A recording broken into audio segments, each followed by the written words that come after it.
Hello all, Onigato here for Oni in the Garden. And yeah, major progress done. So, let's see, can I even get that into frame? Can I even see if I got that into frame? It should be in frame. That's the turbine. It's up. It's not up as high as I would have liked. There's only two 10-foot lengths of pipe. And if you can see at the join there, one of the pipes is kind of akimbo to the other. I don't know why that is. They both threaded in just fine, so I think it was just bad cut on the part of the machinists once upon a time. Still have some last minute stuff to do, like bury the cable. I want that down at least, 12 inches deep. But it's, yeah.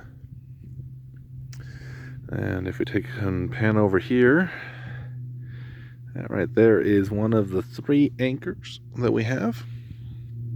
And the guy wires go up to a point that is just clear of the blades, giving me a total supported height of right at like 19 feet.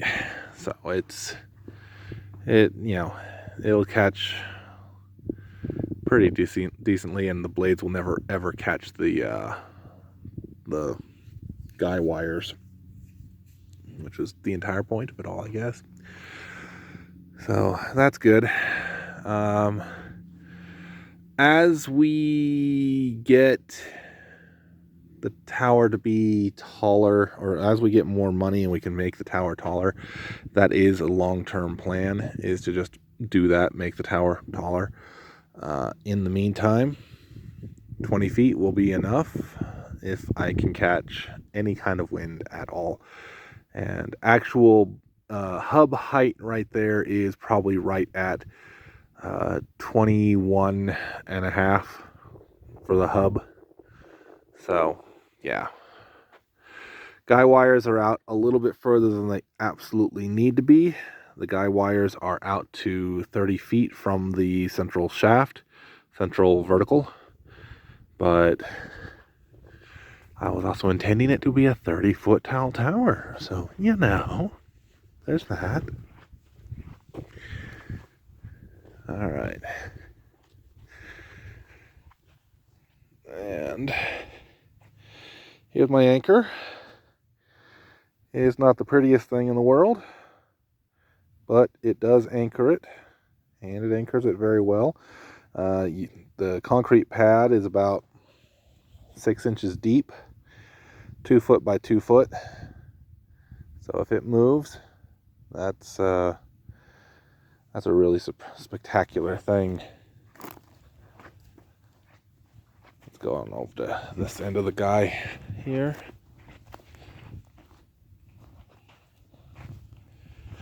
So what we've got in terms of the guy, this is 3/16 cable, twin clamped and looped twice around this anchor point. The turnbuckles here are for tensioning purposes. I anticipate that as time goes on, I'm going to need to tighten those down, and then once those are fully tightened down, I will probably have to loosen these and re-stretch the wire. But that's just basic maintenance on a system like this, so I'm not overly, not anticipating any kind of significant difficulties with that. Yeah.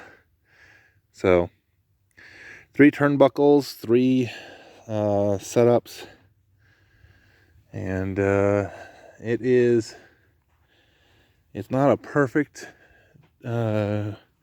trilinear or triangular.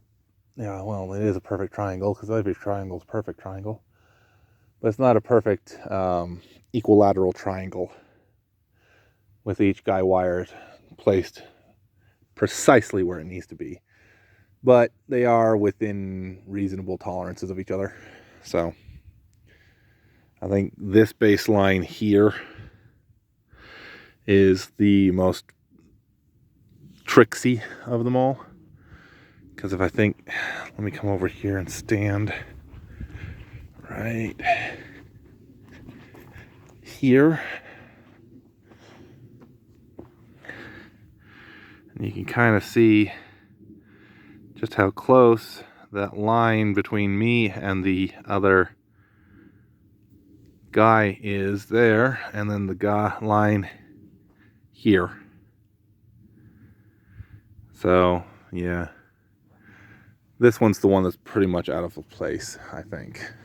So, but they are three-pointed, and the anchors are nearly 3 feet long, so they are buried deep, and that should keep it all in place for basically anything that we have worries about.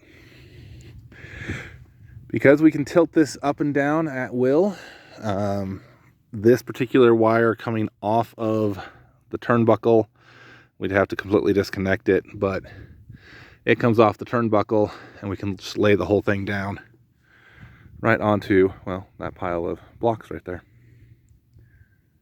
But yeah, it's up. And for the first time all day, 5 minutes ago, the sun decided to come out, and I'm getting a decent charge on my solar panels. So, yay. Haven't done really much anything on the inside, although I do have now some tomatoes, actual fruit on the tomato plant. So, that's really cool. I will talk to you all later.